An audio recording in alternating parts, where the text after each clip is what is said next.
Oiling videos అయితే post చేస్తాను. But మీకు 100 ml హెయిర్ ఆయిల్ ఛాలెంజ్ కావాలా, 200 ml హెయిర్ ఆయిల్ ఛాలెంజ్ కావాలా, లేదంటే నా ఇష్టంగా ఏదో ఒకటి చేసేయమంటారా అన్నది కూడా కామెంట్ చేయండి. అంతకుముందుకు ఒకసారి హెయిర్ ఆయిల్ ఛాలెంజ్ చేశాను, బట్ అంత వ్యూస్ ఏం రాలేదు. అందరు అడిగారనేసి నేను చేశాను. బట్ అంత ఇది లేకపోయేసరికి నాకు చేయడానికి కొంచెం ఇంట్రెస్ట్ అనిపించట్లేదు అనమాట. సో మీరు అంతలా అడిగిన తర్వాత చేసినా సరే దానికి మినిమం వ్యూస్ అండ్ లైక్స్ రాకపోయేసరికి కొంచెం డిసప్పాయింట్మెంట్ అయ్యాను. సో పర్లేదు, మళ్ళీ చేస్తాను. చాలామంది మళ్ళీ కామెంట్స్లో అడుగుతున్నారు హెవీ హెయిర్ ఆయిలింగ్ వీడియోస్ చేయొచ్చు కదా అనేసి.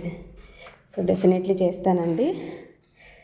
కొంచెం మినిమం ఒక 1K సబ్స్క్రైబర్స్ వచ్చినా సరే నాకు కొంచెం బూస్టప్గా ఉంటుంది. పర్లేదు, ఒక ఫస్ట్ మైల్ స్టోన్ అయితే దాటేశాను అన్న ఇదిగా ఉంటుంది. బట్ ఇంకా మనం అట్లీస్ట్ 500 కూడా అవ్వలేదు. సో అదే కొంచెం బాధ అనిపిస్తుంది. సో అదే నన్ను డిసెంకరేజ్ చేసేది విషయం కూడా అదే అన్నమాట. సో కొంచెం ఫాలో చేయండి మన వీడియోస్ని, మీ ఫ్రెండ్స్ అండ్ ఫ్యామిలీకి కూడా షేర్ చేయండి. సో దట్ నాకు చాలా హెల్ప్ అవుతుంది. మీరు ఇచ్చే ఆ లైక్స్, ఆ కామెంట్ వల్ల, ఆ సబ్స్క్రైబ్ చేసుకోవడం వల్ల నాకు చాలా అంటే చాలా హెల్ప్ అవుతుంది.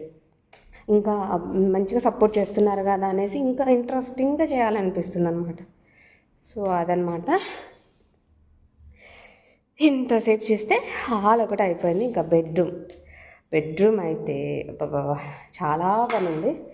సో ఫస్ట్ బెడ్రూమ్లోకి వెళ్ళిపోతాం. ఇవి నేను లాస్ట్లో తీసేద్దాం అన్నట్టు ఇవి ఒకసారి వాష్